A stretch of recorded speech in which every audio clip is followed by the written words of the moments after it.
Wife Shanann this past August smothered his 3- and 4-year-old daughters, dumped their bodies in an oil field.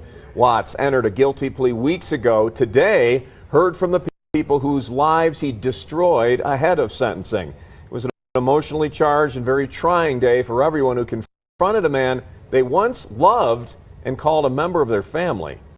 Over the past few years, one question has continued to surface across forums, comment sections, and viral headlines. Could Chris Watts ever be released? It's a question that instantly sparks emotion. The idea alone feels unsettling. After a case that shook the nation and led to multiple life sentences, the possibility of freedom sounds almost unimaginable. But in true crime, imagination often moves faster than legal reality. Chris Watts is currently serving multiple life sentences without the possibility of parole under Colorado law. That phrase, life without parole, carries a very specific legal meaning. It does not suggest a shortened term. It does not imply eligibility after a certain number of years. It means exactly what it states. The individual will spend the rest of their natural life in prison, barring extraordinary and highly unlikely circumstances. So why does the question keep resurfacing? Why do rumors of legal loopholes spread so quickly? Part of it stems from misunderstanding.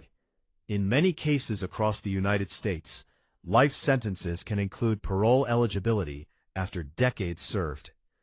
But that is not the structure of this sentence. Another reason is the nature of high-profile cases themselves. When a crime captures global attention, the public remains hyper-aware of every development, even imagined ones. If you appreciate fact-based true crime that separates rumor from reality, take a moment to subscribe to Dark Evidence and join this community focused on clarity, not clickbait. Because before we even explore theoretical mechanisms within the justice system, we have to ground ourselves in what is true today. And today, the legal standing of this case is firm, final, and intentionally permanent. To understand why the word loophole gets thrown around so easily, we have to break down how life without parole actually functions in the American legal system. In many states, a life sentence can mean eligibility for parole after 20, 30, or 40 years. That structure often creates confusion. People assume every life sentence works the same way. It doesn't. In this case, life without parole removes the parole board entirely from the equation. There is no scheduled review date, no hearing after a set number of years, no gradual pathway back into society.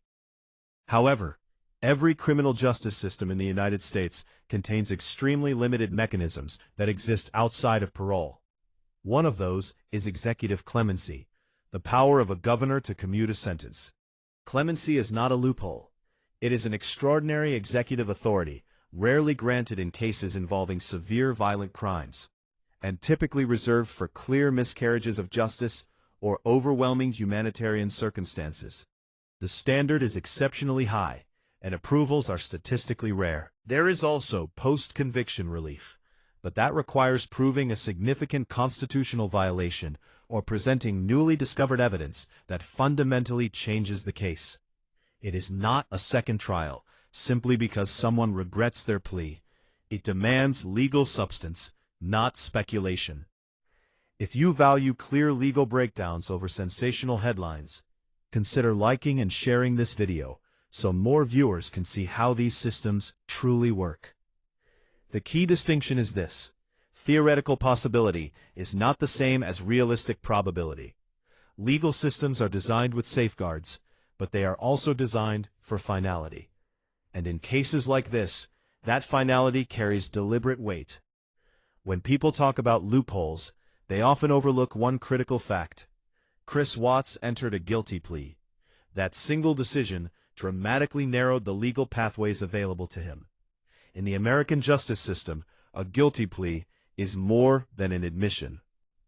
It waives many trial rights, including the ability to challenge certain aspects of the evidence later on.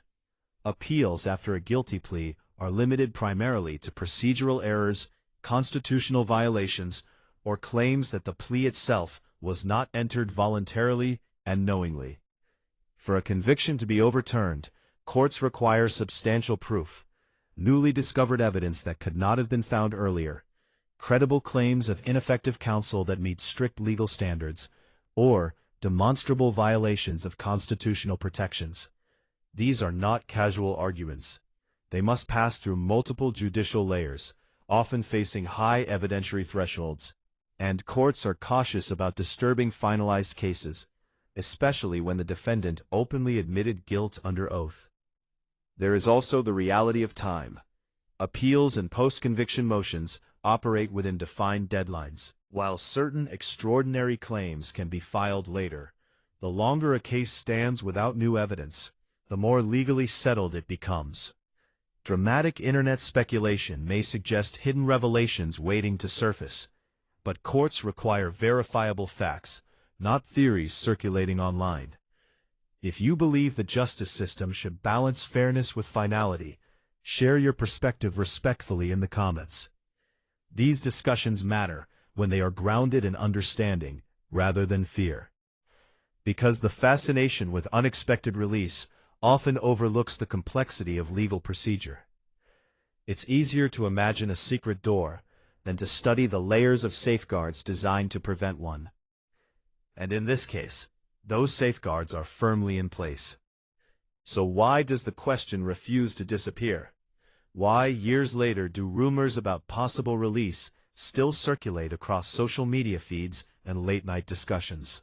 The answer may say less about the legal system and more about human psychology.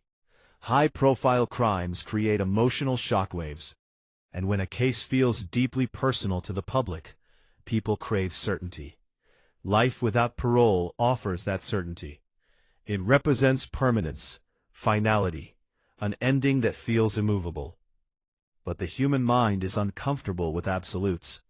We search for cracks in the walls. We question whether forever truly means forever.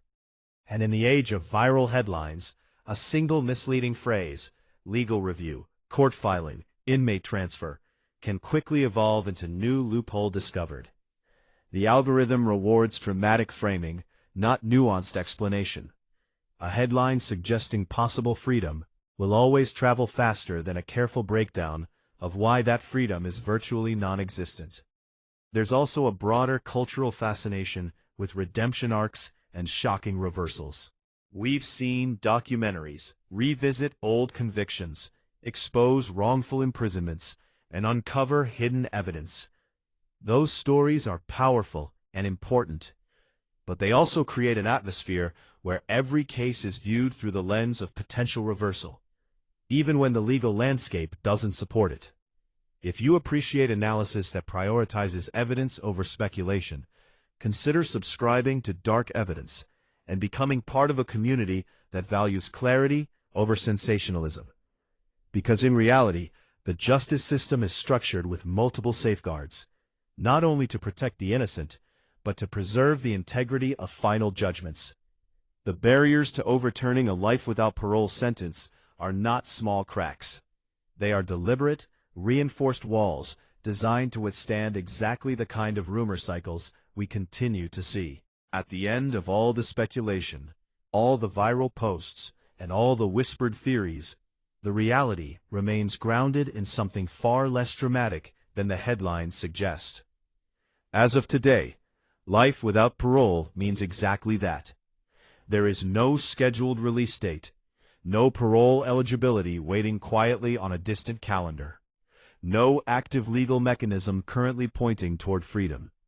The sentence was designed to be permanent, and the system treats it as such. That doesn't mean the legal system is inflexible. Every justice system must allow space for correcting true miscarriages of justice. But those safeguards exist under strict, evidence-based standards, not internet momentum. They require verifiable proof, not renewed curiosity.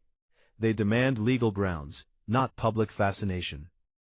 In high-profile cases, the conversation often shifts away from facts and toward hypotheticals. The phrase, "could he be released?" becomes a magnet for attention. But focusing on realistic legal frameworks matters, especially when discussing crimes that deeply affected families and communities.